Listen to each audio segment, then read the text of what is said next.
Thanks for staying with us. Now, a juvenile is a person who has not attained his 18th birthday, and juvenile delinquency is the violation of a law of a country committed by a person prior to his or her 18th birthday, which would have been a crime if committed by an adult. Some weeks back, we all saw the devastating crime committed by a 9-year-old. When she set ablaze a 5 billion naira worth of goods at a supermarket, an Ebeano supermarket in Abuja. And very recently also the viral video of some students assaulting a junior student at Edo College. Now, whilst the governor of the state, as Edo State, Governor Obaseki, has suspended both principal and housemaster, how should we punish the perpetrators of this crime, the juveniles? How should we punish the crimes committed by juveniles? That's our conversation for tonight. Now, please let us hear what you have to say. Remember, you can join the conversation. Send us an SMS or WhatsApp to 081-803-84663. Isi, I just want to hear your thought in a minute. What do you think? Well, how to prosecute the crime? Look, back in the days, we'll say, oh, you beat the child, you get aggressive with the child. But today, I think we need to start talking and interacting with the child, because there are so many issues surrounding the child today, or the juvenile today. So we need to interact with them, get to know where the anger is coming from. Is this anger, or this was a deliberate, for the fire one? I can't get over that. There is always an angle to anything that happens. You see, children, they react to what they see around them. And basically what they are seeing around them right now is not any... So the girl actually saw... There is no help. She saw somebody setting ablaze a supermarket. If you dig deep, you will be able to dig out where that source of, where she could think of that thing and actually do it. So it's essential that we know where the root cause. I have questions for we know the root cause of where this is coming from. Absolutely. Let me bring it down, I guess. Taiwo Akinlami is a social development lawyer, the co-founder of Power Parenting Company, Parents' Rights to Social Protection advocate and publisher. Taiwo Akinlami is arguably Africa's foremost child protection thinker and practitioner. His unique philosophy and teachings on family strengthening, child protection, and related matters have been well received in over 133 countries. Akinlami is also a prolific writer. This word is always a tongue twister for me. A poet and a blogger. And he's joining live in studio. Thank you very much. Hey. It's although today I want to pull your trouser, because today we want to be at war. No, because I saw all the write-ups you've been writing now. Let's all start with. There'll be no basis for war. There will not be war. No, I'm just joking. But let's start first of all with the Ebeano crime, because that's the first crime that happened before this recent one of the assault of the students in Edo State. That Ebeano crime, I watched all the videos that we saw online. I watched the video on the girl setting the supermarket ablaze. I watched the video on how the police were questioning the girl. And I watched the video of the CCTV footage outside of the supermarket. Yeah. And okay, so when I watched the first ones, I said, okay, maybe. But when I watched the video outside of the supermarket, for me, I do not think this was a... juvenile, they say it's like, okay, this is just like I'm being a truant and all of that. This one she seems like a full-blown criminal, right? So how do you even handle this kind of a case, a 9-year-old? Because I know that you have been fighting the police for even going ahead, questioning her in the manner that they did, that we all saw, that went viral. So let me start by saying that a nation deserves the kind of youth they get.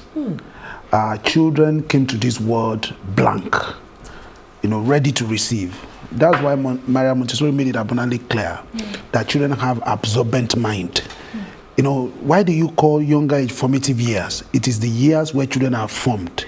Now it's like there's a mode. That mode is what they fit into, and that mode is our example. It's what we show. So when you find children, getting into crime, you must look at the kind of environment in which they are being raised. Now, in the country called Iceland, many years ago, their children were delinquent. They were hooked on drugs, a whole lot of juvenile delinquencies, a lot of bad practices.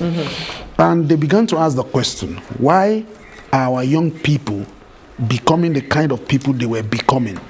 And research found that the people who were more delinquent, who were more irresponsible as young people, were people whose families were people whose parents did not spend time with. Okay. And so, what did the government do? The government began to incentivize the whole idea of parents spending time with their children. And in 5 years, they saw a reverse of that particular case, of that particular prevalent cases of delinquency, of addiction to all kinds of substances and drugs and all of that. So that goes to show that the problem is always with the kind of training our children are receiving. Now, so this 9-year-old girl that we are talking about, whatever has happened, despite the video that we have seen, is still at the realm of allegation. It's an allegation. It's an allegation. All of us that are looking at the video, we are not in a place of expertise to judge what has happened. If everybody is judged according to social media, many people will be in prison today. Sure. Unfortunately, the social media has its own place, and the judiciary, the justice system has its own system. That is why judges, when you refer them to newspaper and all of that, they tell you, I don't read newspapers. I just follow my case. You know, like in this present Baba Ijesha case, they were trying to refer the judge to a particular newspaper. He said, I don't read newspaper. I don't know what is going on out there. That is the kind of life I'm living, so that I can have a balanced mind to look at whatever, a free mind to look at whatever I'm looking at. So, now, for the Ebeano case, it's unfortunate. That is an investment over 5 billion naira. I mean, nobody plans to put in place that kind of investment, and it goes up in flames, you know, within a day. You know, considering the fact that this is not the first time Ebeano supermarket is going to experience that kind of thing. There are supermarkets in Lekki Phase 1 also had, maybe 2 years ago or thereabouts, had experienced that kind of incident. So is it that there's a conspiracy against Ebeano supermarket? Are competitors after it and all of that? Those are things that will be found out when the investigation is concluded. But my position is this, that the law does not say the child who is in conflict with the law. That is the balance. Children in conflict with the law. Now, when under the Juvenile and Young Persons Law, which has been abrogated by the Child Rights Act in the Federal Capital Territory, where the Child Rights Act is fully enforced, and every state, 25 states of the Federation, that has promulgated the Child Rights Law, in those states also, the Juvenile and Young Persons Law have been abrogated. As a matter of fact, the Child Rights Act or the Child Rights Law makes direct provision to say that this Child Rights Law or this Child Rights Act abrogates Juvenile and Young Persons Law. Under the Child Rights Act, there is a section called Child Administration of Justice, and it's dealing with children in conflict with the law. And I read to you section 204. It says, no child shall be subjected to the criminal justice process or to criminal sanctions, but a child alleged to have committed an act which will constitute a criminal offense if he were an adult shall be subjected only to the child justice system and processes set out in this act. Now, what we are saying is that it's not that a young person who has been found to be in conflict with the law the law does not say the young person should go free of charge. Nothing will happen to the child. But the law is saying that our disposition must respect the best interests of the child, must respect child friendliness, must respect restorative justice, rehabilitative justice, not retributive justice. That is the position of the law. But look, so how do we know whether we're in the best interest of the child? Section 205 says the right of the child to privacy specified in Section 8 of this Act shall be respected at all times of child administration of justice, in order to avoid harm being caused to the child by undue publicity or by the processes of labeling. Now, it went further to say, accordingly, no information that may lead to the identification of a child offender shall be published. Which was where the police... They've broken all the so this is the first thing. Your station is guilty. Yes. We are all guilty. The TV stations, the bloggers, you know, the police. Now, there is a crime being investigated. We want to get to the root of the crime. We are more excited about sensationalism than the crime that has been committed. How does the law recommend that we prosecute a crime that has been committed, an allegation? The law says when it comes to children, don't show the identity of the child. Keep it away because of labeling. Because once you show the identity, then you are no more restorative, you are no more rehabilitative, you are now trying to, it's not correctional anymore. It's no more correctional. So the law says don't do that. The law says the child will not go through normal criminal processes, which means the child is going to be tried. Now, after police investigation, if the child is found to have a case to answer, now the child is going to be charged in a family court. And I believe a family court exists in Federal Capital Territory. And a family court does not sit alone. The family court sits with a judge who is a lawyer, who is a judge, who background of law. Then the family court sits with 2 assessors. At the high court level, sits with 2 assessors. At the magistrate court level, sits with 2 assessors. As a matter of fact, those assessors are social workers, people who are trained in child psychology, who understand how children dynamics and all of that. One of the things the court also does is what we call social inquiry.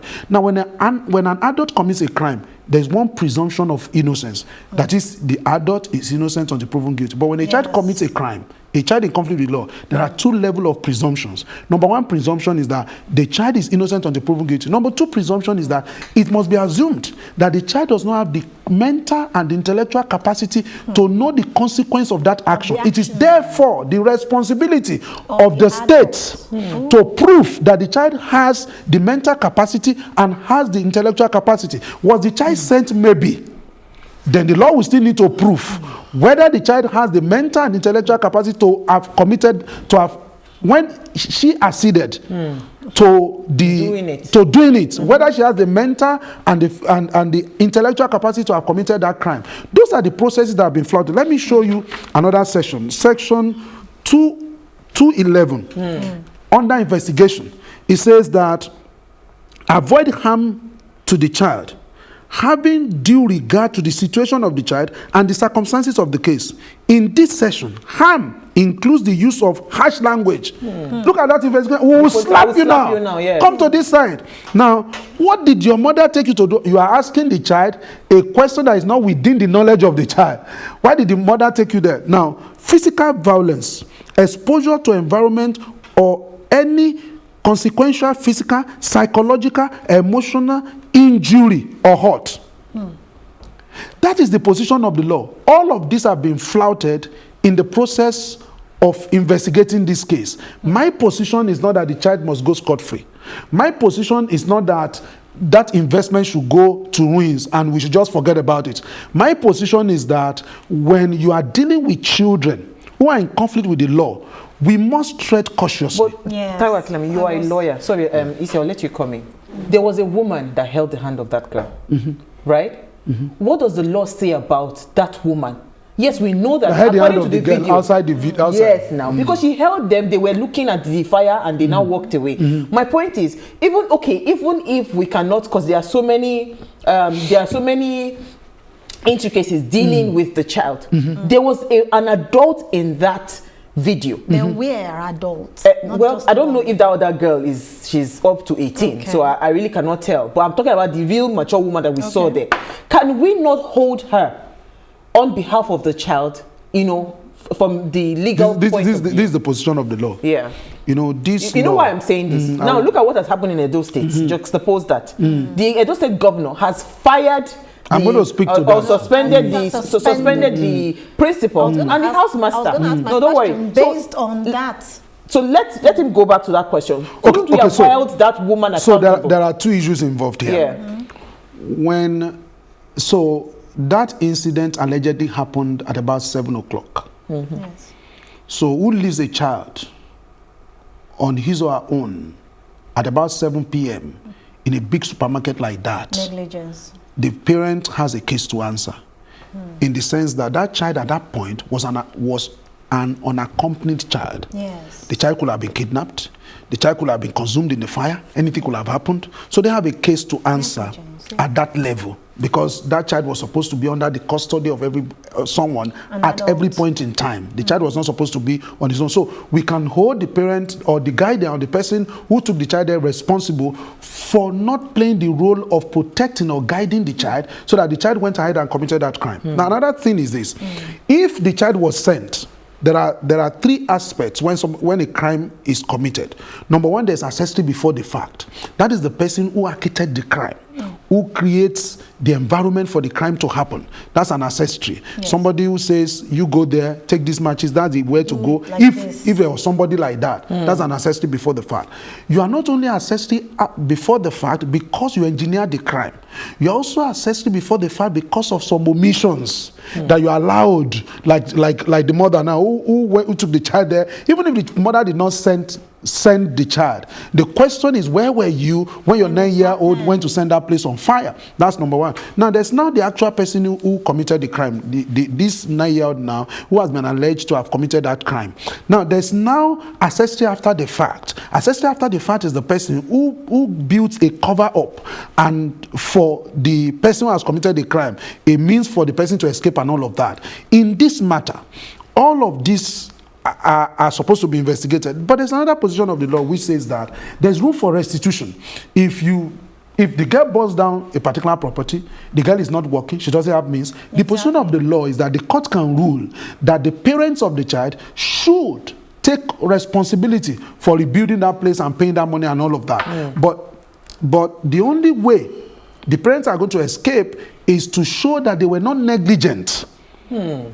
They were not negligent. The offense that the child committed was not as a result of their negligence. They've done everything they're supposed to do under the law, and there was no way they were responsible for what the child has done, except they're able to establish that. So what I'm saying is that it means there's a case for Ebeano, yes. What I'm saying is that all hope is not lost on this case. My position is that we should do things properly. Please note that the Child Rights Act is in full force at the Federal Capital Territory. This law is enforced there. And if the law is enforced there, how come those police officers do not understand what to do? How come they did what they did and somehow it was in the public glare? I mean, that video was published. Yes. How come the IG or Mr. Mba, the PPRO, has not come out to address us as to the fallacy committed by those people? I think police should not continue to pander to public opinion. The police hierarchy, the police force is supposed to be a professional body. But we see in this part of the world that the police has continued to fail. And this is why the police has continued to fail. Police has not fully taken responsibility for the welfare and the security of the people. Because they are not doing that, they don't look for cases to show that they are working. That's what happened to the Taga's matter. When you brought a girl who is a suspect, innocent or before proven guilty, and you displayed that before the press, and the whole press was interviewing her, when you said the investigation was still on. How can the investigation be on? You have just arrested one person. You say other people are still at large. You know, you were not giving the people who you were giving the press freedom. Everybody was interviewing the girl.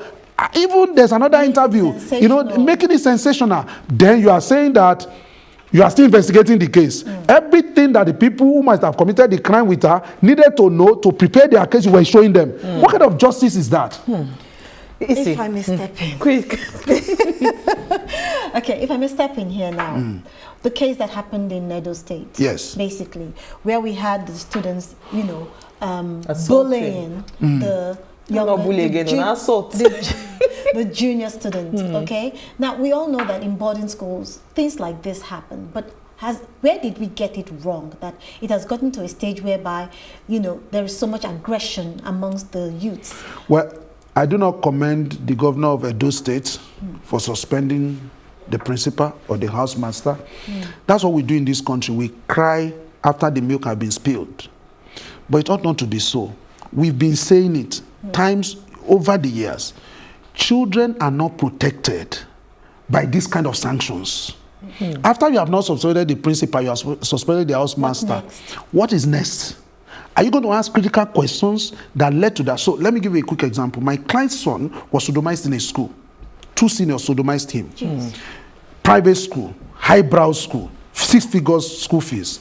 We showed up there And we asked the question that, please, they said the child couldn't have been abused there. I said, I know.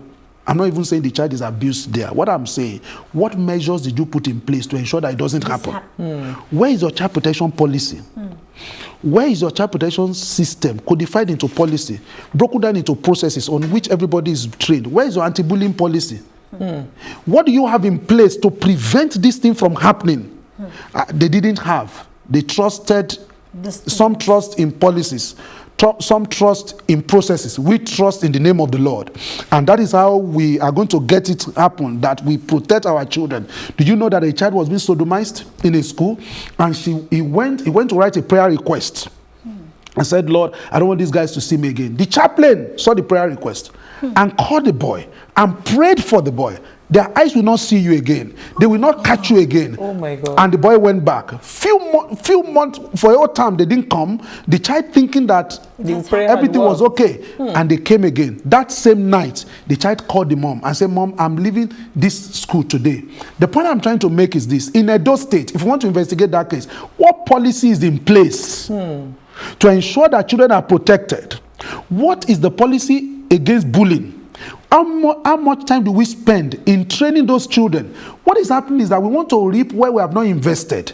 We want children to behave in a way that we have not invested for them to behave. Now watch. You go to the farm, you plant cassava, you plant coconut. You know, you are now reaping coconut. You are busy beating the farmer. You are busy, breaking the mirror. You look at yourself in the mirror. You don't like what you see. You are busy breaking the mirror. That's not the way to go. These children, there is a culture. You know what you are seeing right now is a reflection of a culture. There's a culture in the school that allows this. Yes. And I want to tell you, this is not the first time this one is happening. This is just one this is the one that has gone viral. If it has not gone viral, what will happen? Now, let me tell you something. For you to come out to say you are suspending somebody and all of that, I don't think it's the way forward. And that's what we do. When we want to cut a tree, we start from the head. We'll note that in Falomo here, few years ago, 3 or 4 years ago, it was recorded that a set of boys waylaid, girls, and they were with scissors, and they were going to cut the skirts of those girls, and they were going to rape them in public. A good Samaritan who was driving behind them decided to park her car and started following these young people, a woman. Yes. And at the end of the day, she got those boys rounded up. And now, what was the response? The response was that we are going to deal with them. But a woman came out, and all students came out to say that, who does not know that this is the practice every year? Every year when we finish, when young people in those areas graduate, they tear their uniform, they do all of those things. That is not new. The only thing that is new is that somebody was curious and conscious and committed enough to do something about it. And that's why it has become news. So this is the point. So I told somebody was speaking to me at the level of the Lagos State government. I told them, I said, look, what you need to do, you need to go back to that school. What mentoring program do you want to start? How do you want to undo the character, the way that these people have learned to do things? Now, you can't say what you are going to do is to carry those children to prison. You carry them to prison, that is not deterrence to those who are left behind. Then again, have you noticed that young people who go to prison in Nigeria, they come out, that's where they now learn crime. They now become real hardened criminal when they come out. And there's another thing police does. We were in a matter where police told a boy, the boy is 16 years old. Police said you are 21. That's what police do most of the time. They arrest children because they don't want to accommodate them under the law. They want a fast way of dealing with them. What do? They come and say that you are 21. And I know at the end of the day, the child will say, I'm 16. So if you like, say you are 16. After they have scared the child will claim 21. Many young people are in prison like that because the police force them to falsify their age. Oh my God, you know what? Let's go on a very short break. We'll be right back.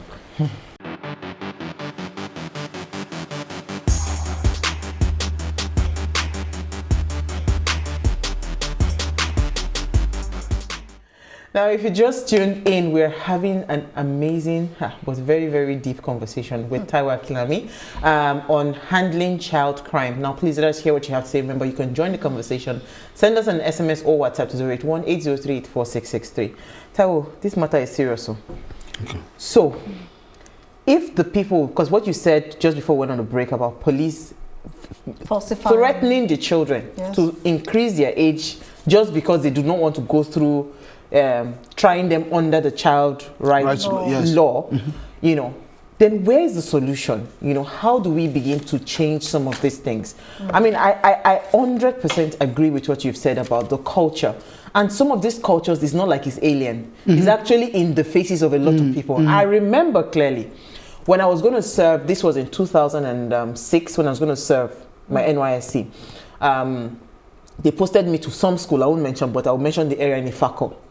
So as soon as I got to the principal's office, and you know, she told me that, well, in this school, when you want to talk to the children, talk to them calmly, don't shout on them, don't correct them. In fact, don't even try to say you want to correct them or whatever, because if you do that, by the time you are coming out of the classroom, your tires, all four of your tires, they would have used knife to slash it, if they do not even injure. So for me, that was strange to me that a secondary school child would do this.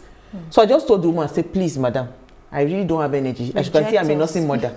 Reject me. And that was how I got my rejection letter. And I went straight to a private school that could not give me headache.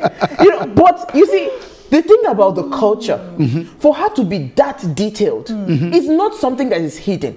It's not something that the principal or whatever, they would deny that these things do not happen. So how do we even handle this kind of crimes when it has become something that they are passing from generation to generation? Some schools, some boarding houses are not as volatile, deadly as this, but they do so many bad things, you know, both in day schools, boarding schools, amongst young children. So how do we even handle this crime? Well, I think that what we face is a reflection of a nation that has abandoned its children.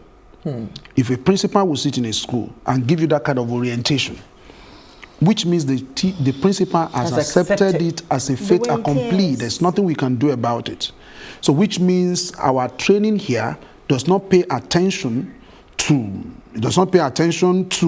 character. And if it does not pay attention to character, which is soft skill, it's not going to pay attention to hard skill. So what we need to do is that we need to start the journey somewhere, like the kind of conversation we're having here. Look at what a lady, Ellen King, said.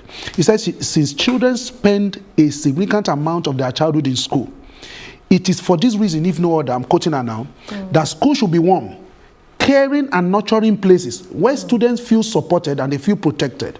She said, indeed, research has shown that when children feel connected to school, they have better learning and behavioral outcome. Now, so where does the connection come from? The school is warm, caring and nurturing places. Once the school is warm, caring and nurturing places, children become they feel protected, they feel supported. When they feel protected, when they feel supported, they become connected to school. Once they feel connected to school, the goal of the school is achieved, which is behavioral and learning outcome. So look at where it starts from. But this is the challenge. As of today, many young people are not even in school. Those who are in school, there's no proper attention. When you cram people, 80 people, 120 people in a class built for 40 in public schools, and you say that teachers must not cane, which I agree with.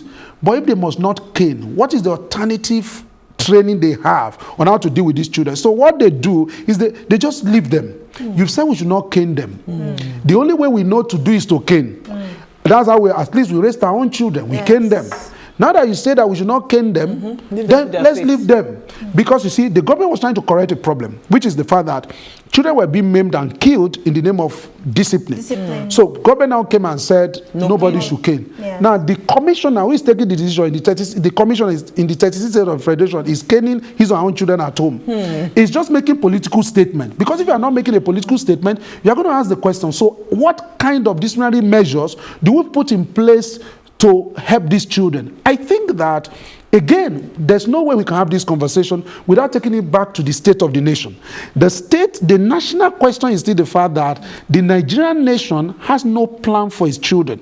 And unfortunately, we are sitting on a keg of gunpowder because it's going to explode. The children that we do not raise are coming back to raise down this country if care is not taken. And that is why it is important that we know the rot of when children are not raised, and we want to say, pay attention. That's what Mandela said. There's no keener revelation of the soul of a nation than how they treat their children. Yes. So we look at how we treat children in Nigeria, you will agree with me that the soul of Nigeria has departed. It's either we are preparing for a burial or we are preparing for resurrection. I think that with conversations like this, we must be committed to working to prepare for a resurrection. Okay, let's take a break. Let's take a break. We'll be right back. Just stay with us. We'll be right back.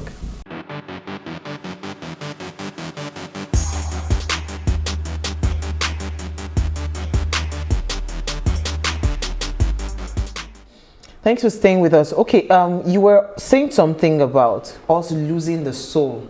Yes, that Mandela says there's no clear revelation of the soul of a nation and how they treat their children. So you look at the way we are treating our children today. Our children are taken to crime. They are neglected. 13.5 million Nigerian children are out of school. Nigeria overtook India in the number of under 5 deaths. India is 1.3 billion people. Nigeria is supposed to be 200 million people. And we overtook India, yes. Yes, we overtook India in the number of under 5 deaths. Now, in Nigeria, 90 million Nigerians are said to be living in abject poverty, ultra poverty. They are not only living in poverty, they do not have the capacity to lift themselves out of poverty. Then by the figures supplied by Bureau of Statistics, that is saying that 53 million Nigerians are vulnerable. That is, they are just surviving.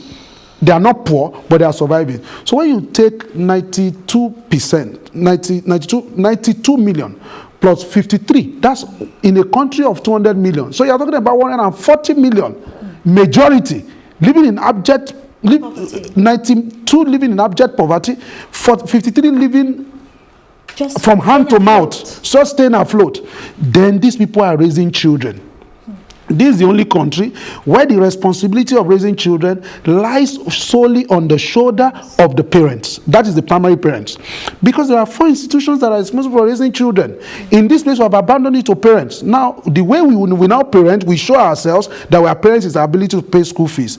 If school fees is what makes parent all over the world, it means that all over the world, parents are going to be paying school fees. There are countries where parents don't pay school fees at the primary and the secondary level. They begin to pick up those bills when they are in the secondary level because they want to create a level playing field for everybody. I think that at the end of the day, we need to call a state of emergency, attention to the state of the nation, vis-a-vis the way we are treating our children. If we continue like this, look at what we saw. We saw a 9-year-old girl, something that was unimaginable when I was growing up in this country, that a child will imagine that kind of thing. It was unimaginable. But now look at the kind of movies they watch. Look at you blame parents. You can't blame parents.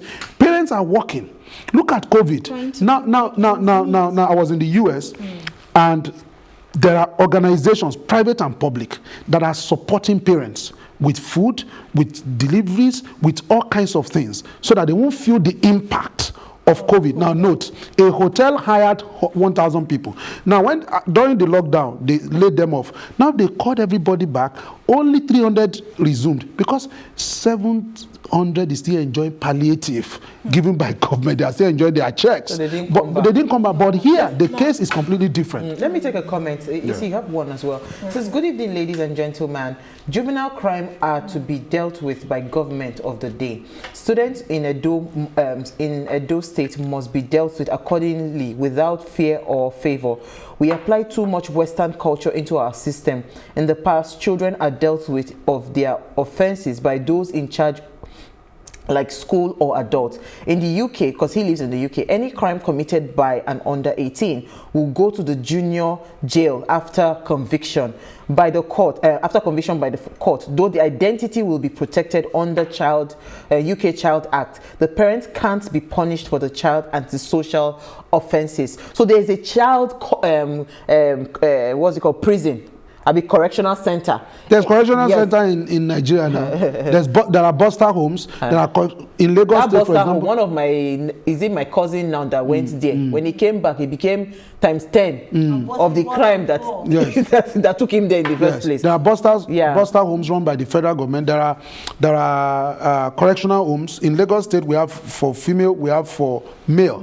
But the challenge with what is happening in Lagos State is that you carry children that are found on the street children who are in contact with the law. You keep them in the same place. You keep children in conflict with the law. Children have already experienced crime commission. You put them with children who were just found on the streets who were likely to commit crime. So what do you find? You bring apprentices with masters. They will not, so they will come together. By the time those ones who have not committed crime before, by the time their parents found them and they were leaving, they've already learned some new skills on how to make the state ungovernable. So it's not correctional at the end of the day. Yeah. So, man, this is heartbreaking. Okay, so this is from Ufoma. He says, on this subject matter at Edo College, it's a case of bullying. The students victimizing the boys should be expelled immediately. The remaining students will learn from the experience. Speaking from my personal experience in boarding school in Lagos in the 90s, I beat up a guy a year senior to me because he was fond of bullying me. He reported me to his friends in his set, and I was virtually lynched by his entire set and lashed 80 lashes with belts, and was saved by the oldest boy in his set, being in his late 20s. It hardened me. And I didn't report because it was the culture to tolerate torture as being hard, which is just all. See, this is the point. So okay, please ask your question. I was going to say, so in this case, where's the role of peer pressure making them as hard as they should be? But this is the point. I don't believe in expulsion. Expulsion of children from school. I don't believe in that, because at the end of the day, children are reflective of the society. So when you expel a child, what you are saying is that the child is irredeemable at that point in your school. But there's no child that is irredeemable. Children were born, every child is born a genius. 98% of children, a research was carried out that they were geniuses. It's either we preserve that genius or we destroy it. That is the responsibility that has been given to us. But as a symposium discussion is huge. But let's look at Edo's matter now. Those children were carrying out a bullying. Do you know how long that video went on? Now, I also want you to know that might not be how long the event took place. Nobody showed up. Under whose guardians were those children? What were the principles in place? And when you talk about peer pressure, well, pressure, if you pressure me, it is what is inside me that will come out. So if we are talking about children, it is what is in children that pressure is going to bring out. So if what they have inside of them is anger, is violence, when they're under pressure, they bring out anger, they bring out violence, they bring out all of that. The truth of the matter is this: we have to, as of today, if you are dealing with these two cases, the way forward, number one, the police, the Edo State government should establish a commission of inquiry to look into what happened. Now, before suspending the principal and all of that is not the way forward, immediate way forward. Is to ask the question, what policies were in place? If that school is a private school, did we have a child protection policy in place? If it's a government school, that becomes an index for other government schools in Edo State to have in place a child protection policy codified into a child protection system, codified into policy on which everybody is trained. Do they have in place an anti-bullying policy? How much time do we spend in reminding them our society is punitive in nature? It's like we are waiting. Look at what happened in a school.